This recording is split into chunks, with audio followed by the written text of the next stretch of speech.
Hello, everyone. Welcome back. I hope you're loving the course. Maybe it's your favorite course. I don't know. I hope so. Let's plunge into a new idea, a new topic. And that topic is represented by this image here of the bricks. There, I wrote fancy schmancy here. Most authors won't show this support condition like masonry bricks. Most will just show it as a hash lines, just drawing lines that are drawn like this, right? And that is representing a so-called fixed support, a fixed support. Now, a fixed support is different than a pinned support. The universal icon for a pinned support is the triangle. The commonly accepted icon for the fixed support are those hash marks, but I drew them as bricks here. So now what does that all mean? The best thing to do is to take a pencil and hold it in your fingertips, so or a pen or a pencil, and take the very tip and squeeze as hard as you can, and now push with your finger here. You cannot prevent this from rotating no matter how hard you squeeze, right? um, the squeezing is helpful in terms of translation. So if I want to pull on the element, that pin would say stop, you're not going to the right. And if I wanted to go up with that element, that support would say stop, you are not allowed to go up. But as soon as I do this, and notice I'm doing it as a circular motion here, or a rotation, a spinning effect. And for students who've never seen this before, that's the hardest part. It's not a force, it's a spinning effect. And I don't even want to say the term spinning force. We'll get into the subtleties of it more. But the first question is, what is it, right? And it's not a translational effect, it is a rotational effect. Look, the support is not moving at all, and yet the thing is unstable, right? So having two supports at the left end, a vertical support and a horizontal support at the left end of a cantilever, is not sufficient to stabilize it. This is a terrible diving board, right? You would just fall off of that diving board before you planned your dive. So what is going on here? Well, until this moment, engineering humor, we have only been discussing forces and the equilibration of forces. Yet something is different here. And that something is the spinning effect in the wall. And that is called a moment. You can call it a bending moment if you want. Moment is very short and elegant. And you know I like efficiency and economy. It's a moment. Why would we have a support that doesn't prevent rotation, that it's allowed to rotate? Now, mechanical engineers know exactly why we need this. Imagine a door that doesn't open. That would be a terrible door. For us, we have a great example here of my students in the interdisciplinary studio. This was just last quarter. And we designed a bolt at the base of our structure, which is a thin shell structure that is free to rotate. We did this for constructability purposes, a little bit for aesthetics. You'll remember Mises National Gallery in Berlin, that little gap. I said, mind the gap. The gap is beautiful on our structures here. And you could see the students wiggling the supports. They're not moving, they're just rotating. So that's an idea that you need to get in your head. It's not translating, it is rotating. The base, okay? And the difference between a fixed connection and a pinned connection is that a fixed connection does indeed prevent rotation, and it does indeed prevent translation in all directions. Whereas the pinned support only prevents translation. So the difference here between the two is again exemplified by our pencil. So take your pencil now and again pinch it. This is a pinned connection. Now grab it with your hand. Grab it with your hand in your palm, right? And now push on it. You can feel, I'm sure you could feel that the pen or the pencil is saying to the hand, hey, rotate. And the hand is saying, no, I don't want to rotate. I want to go back this way. So the equal and opposite in magnitude now is about rotation, not about translation. So it's the exact same idea of equilibrium, yet this is a rotational equilibrium, not a translational equilibrium.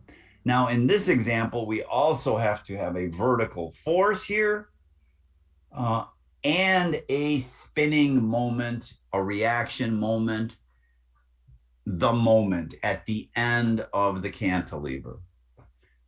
Now, how do we calculate that? How do we calculate that? Well, before we get to that, let's go back to this idea of I have a fixed cantilever and a fixed ended cantilever,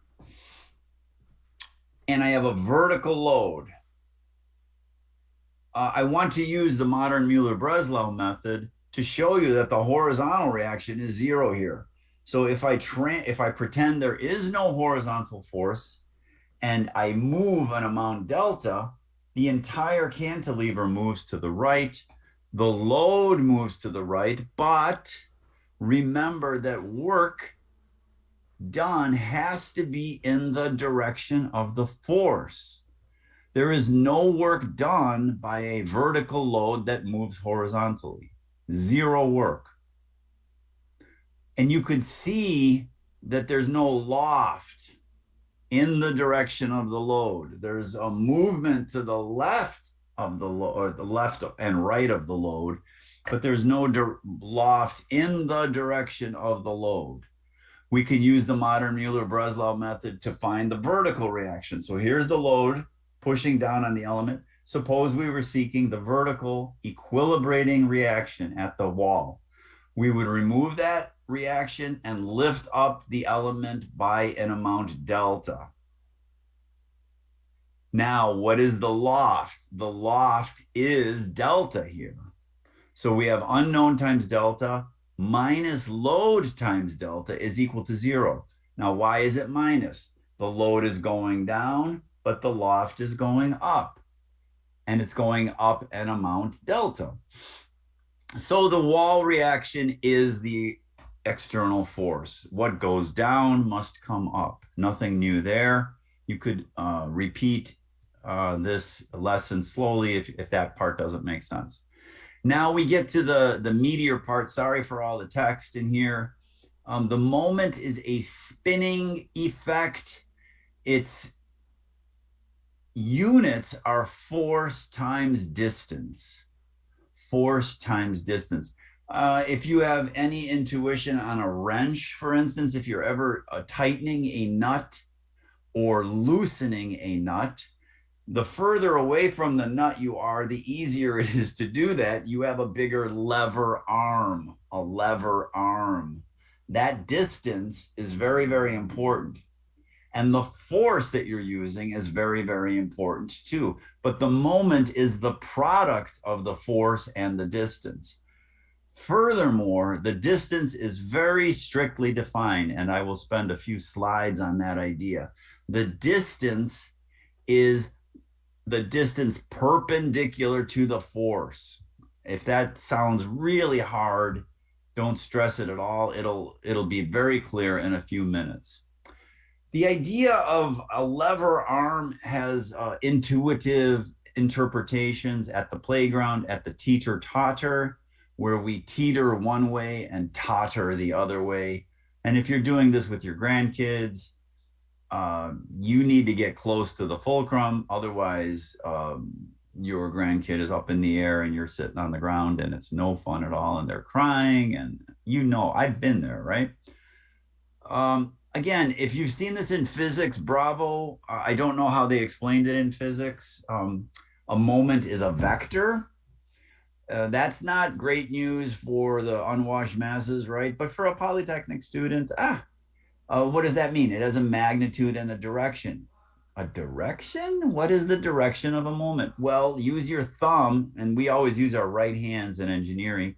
If you spin one way, that's the direction. If you spin the other way, that's the direction. So your thumb on your right hand tells you the direction. It's always perpendicular to the spin. We don't really care about the sign too much today of the moment. Let's focus on the magnitude.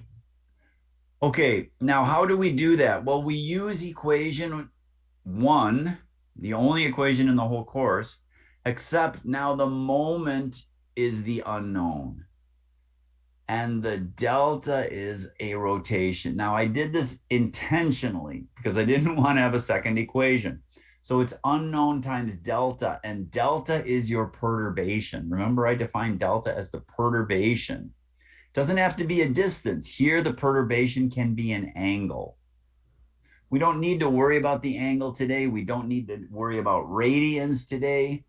Let's just say that the unknown moment times that angle, delta, plus the force times the loft, like always, is equal to 0. That's always true.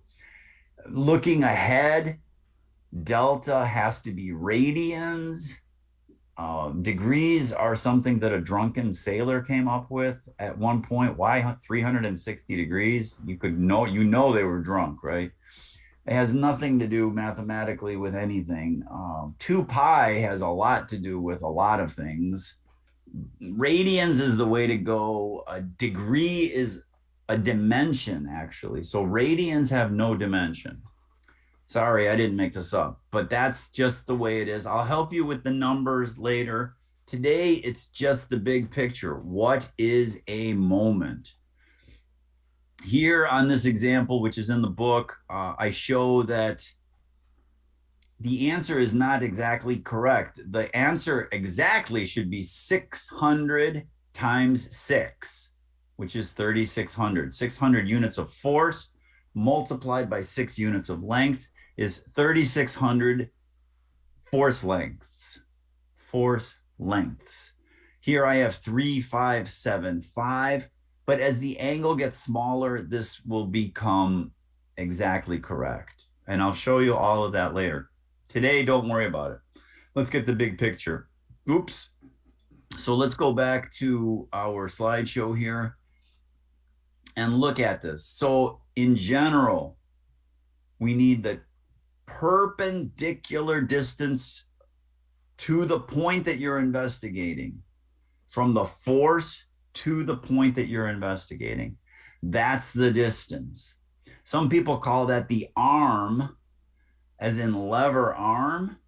You could use that word if you'd like. I might use that word. I'm going to try to use the word distance, though, since you are still so unwashed. So unwashed. It's just sad. But you're getting cleaner. I could see it. I could smell it. Okay. The force times the distance is pretty clear here in this low-level problem where the cantilever is horizontal, the force is vertical. Pretty straightforward, right?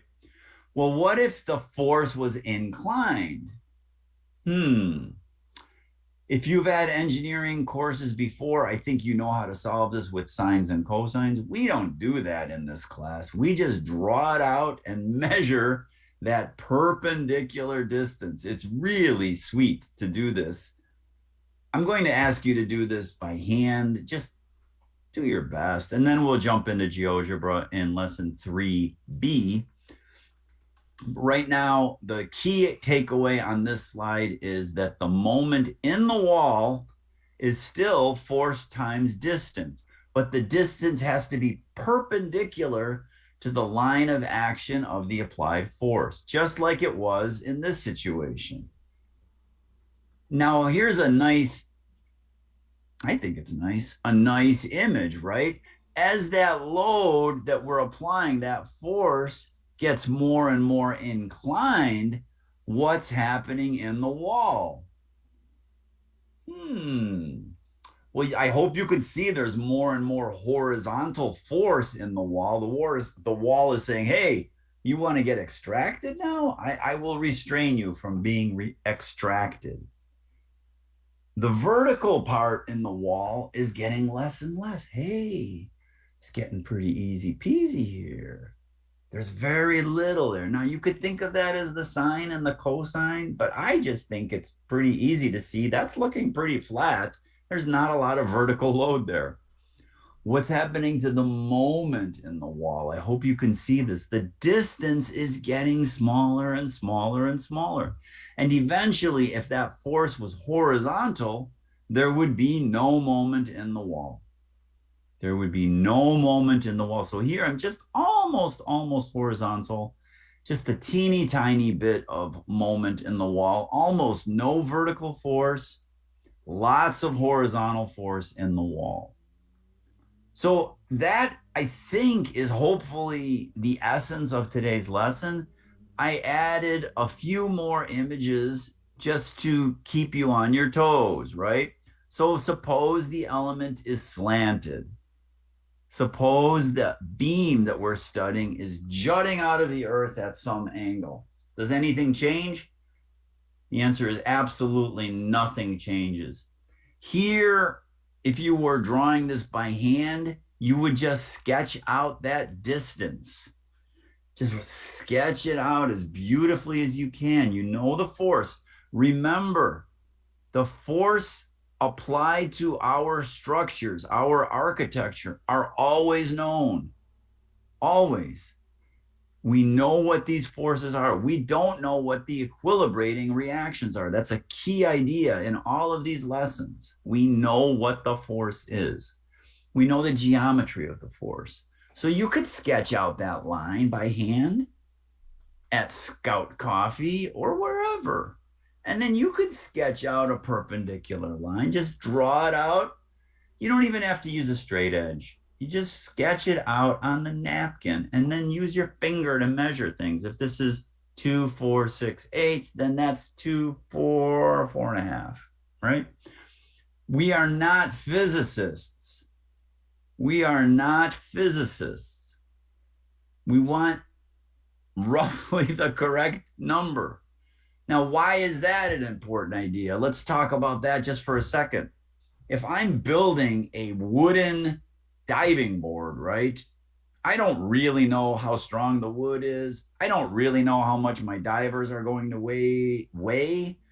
I don't really know how strong that brick wall is. There's so many unknowns that it's ridiculous to be fussy about an algebraic type of answer, right? That's silly.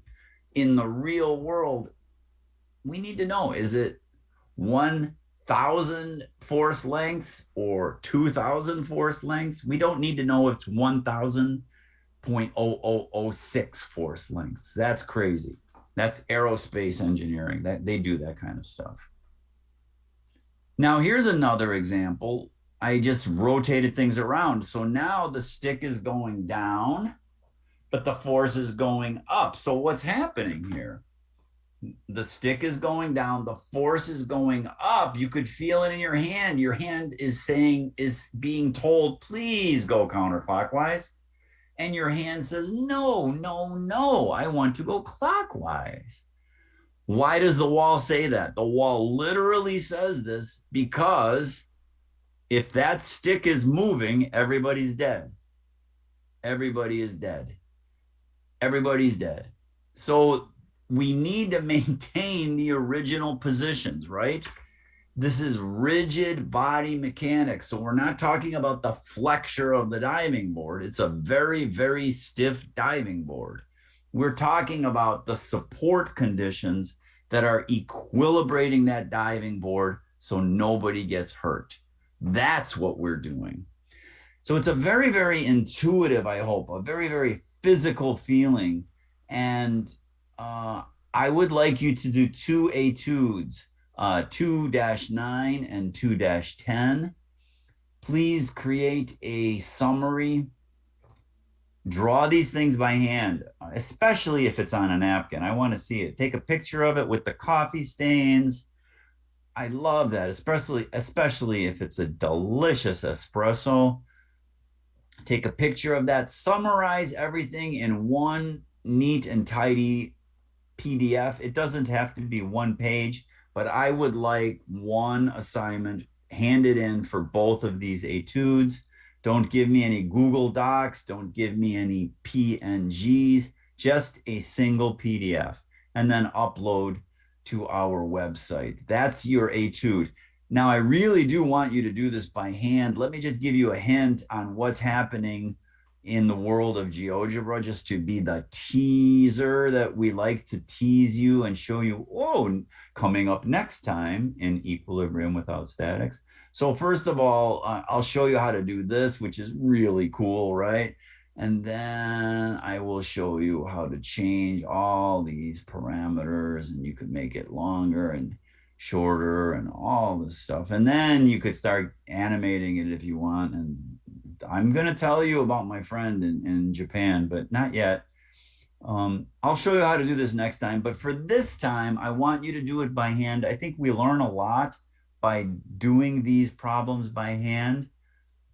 And yet these are mesmerizing. They're beautiful. They're evocative of lots of truths with a capital T. But that's next time. Okay. So enjoy the day. Good luck. See you soon.